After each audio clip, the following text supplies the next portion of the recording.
तो स्वागत है आप लोगों का आज की क्लास में। आज की क्लास में हम लोग सीखेंगे कि पक्षांतर कैसे किया जाता है, क्योंकि जिन लोगों को पक्षांतर करना आता है उनके लिए तो बहुत छोटी समस्या है, और जिनको पक्षांतर करना नहीं आता उन लोगों के लिए बहुत बड़ी समस्या है। तो आज इस समस्या को अपन बहुत छोटी समस्या बनाते हैं और सीखते हैं कि पक्षांतर कैसे किया जाता है। तो सबसे पहला हमारा सवाल देखिए, जैसे कि सवाल है हमारा x+3 = 5। अब इस सवाल में हमें x का मान निकालना है। तो x का मान निकालने के लिए हमें कुछ नहीं करना पड़ता। एक संख्या, जैसे मान लीजिए प्लस का 3 है और ये 5 है, जो 3 लिखा है तो ये कौन सी संख्या है? ये अचर संख्या कहलाएगी। और ये 5 लिखा है, ये भी अचर संख्या कहलाएगी। अचर संख्या का मतलब होता है इन संख्याओं का मान नहीं बदलता। और जो x में लिखा है या y में लिखा जाए हो, ये चर संख्या होगी। चर संख्याओं का मान बदलता है, अचर संख्याओं का मान नहीं बदलता। तो चलिए हम इस सवाल को देखते हैं। हमें क्या निकालना है? इसमें x का मान निकालना है। तो सबसे पहले हमने लिखा x लिखने के बाद हमने लगाया बराबर का साइन। अब ये 5 उतारा और ये प्लस का 3 है, जो प्लस का 3 जाएगा हमारा इस साइड, तो ये हो जाएगा माइनस का 3। समझ गए आप? प्लस का 3 जब इस साइड गया तो ये हो गया कितना? माइनस का 3 हो गया। तो 5 में से जब 3 गए तो कितने बचे? 2। तो ये देखिए हमारा x का मान निकल के आ गया ना।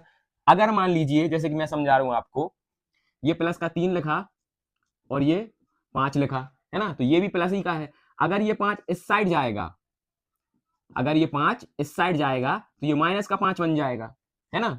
समझ रहे हैं ना आप? अगर ये जैसा इसके आगे अगर साइन का प्लस का और ये इस साइड जाएगा तो ये माइनस का 5 बन जाएगा।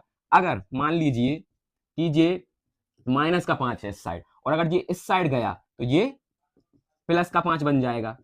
मान लो कि अगर अपन संख्या उस साइड पहुंचा रहे हैं, जो भी उसके आगे का साइन है उस साइड जाके वो साइन बदल जाएगा। अगर इस साइड प्लस का साइन है, जब अपन उस साइड पहुंचा है तो माइनस का बन जाएगा, है ना? अगर मान लीजिए इधर माइनस का अपन उस साइड किया तो प्लस का बन जाएगा। तो जब अपन पक्षांतर करते हैं तो क्या होता है कि हमारा निशान बदल जाता है, धन का माइनस में पहुंच जाता है और माइनस का धन में पहुंच जाता है। तो ये सवाल आपने देखा, समझ गए। अब इसी तरीके से आप दूसरा सवाल देखिए हमारा। तो दूसरा सवाल है हमारा 5, 8 बराबर x+5। इस सवाल को तो पहला सवाल तो बहुत आसान था पक्षांतर का। अब देखिए दूसरा सवाल, ये भी बहुत आसान है। सबसे पहले देखिए सवाल लिखा है 5 धन 8 बराबर x+5। तो पहले इन दोनों को जोड़ लो।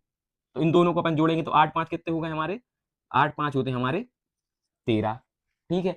अब ये 5 इस साइड आएगा, क्योंकि इधर तो ये प्लस का है, तो इधर आके क्या हो जाएगा? माइनस का 5 हो जाएगा। बराबर में लिख दीजिए आप x। ठीक है। अब 13 में से 5 गए तो कितने बचे? 13 में से 5 गए तो बचे हमारे 8 और x का x।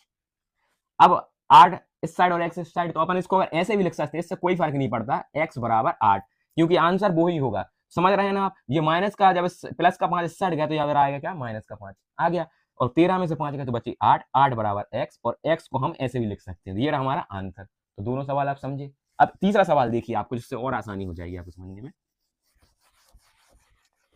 तो तीसरा सवाल है हमारा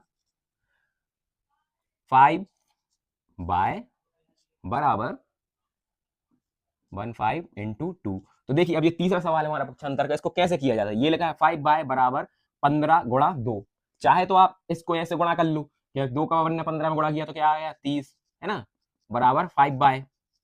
क्लियर है ना? ऐसे कर लो, और इसको ऐसे भी सॉल्व कर सकते हैं अपन। फिर जब इधर ये आ गया 30 और ये, तो क्या होता है? जो आगे का 5 इधर बटे में आ जाता है, 30 के बटे में 5 पहुंच जाएगा। तो फिर अपन इसको ऐसे काट देंगे, 5 × 5, 5 छक्के 30, तो y बराबर 6।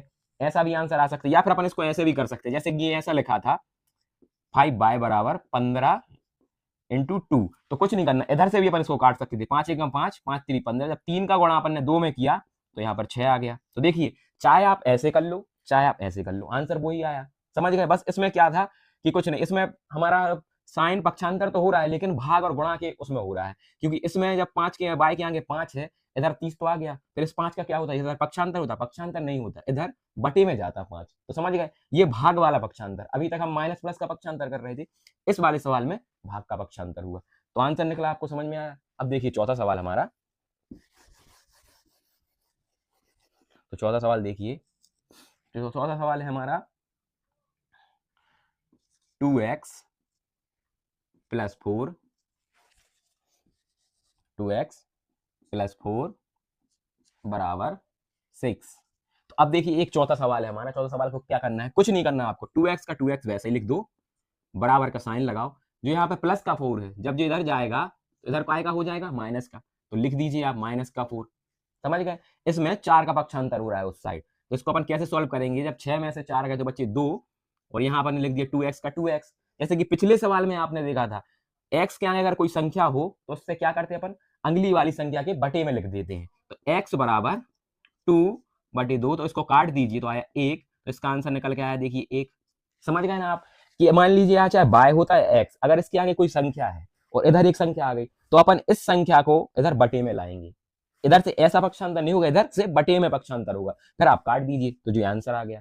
बहुत ही सरल था ना। अब देखिए एक और सवाल जिससे आपको बहुत ही आसानी हो जाएगी इन सवालों को समझने में। 4 सवाल जो मैंने आपको समझाए ये तो बहुत आसान थे, तो एक और देखिए 5वां है हमारा सवाल, जैसे कि बटे वाला 2/4 बराबर 5/x। तो देखिए इस सवाल को सॉल्व करने के लिए हमें कुछ नहीं करना पड़ता, ये बटे में लिखे हैं। अब यही पक्षांतर का सवाल, इसको करने के लिए क्या करना पड़ता है, हमें तिर्यक गुणा करना पड़ता है। सबसे पहले x का गुणा हम जब 2 में करेंगे तो आंसर क्या आएगा हमारा 2x, बराबर का साइन बराबर का लगा दो, और 4 का गुणा फिर हमें किस में करना है 5 में, तो यहाँ लिख लो 4 गुणा 5, लिख लिया। अब जब हम 4 का गुणा 5 में करेंगे तो आंसर क्या आएगा हमारा 20, और यहाँ क्या था हमारा 2x। तो अभी जैसे कि हमने पिछले सवाल में सीखा कि x या y के आगे कोई भी संख्या हो तो वो इस संख्या की किस में आएगी, बटे में, तो आप बटे में लिख दीजिए 2, और इसको काट दीजिए, 2 धाम के 10, तो x का मान क्या निकल के आया हमारा 10, तो ये रहा हमारा आंसर।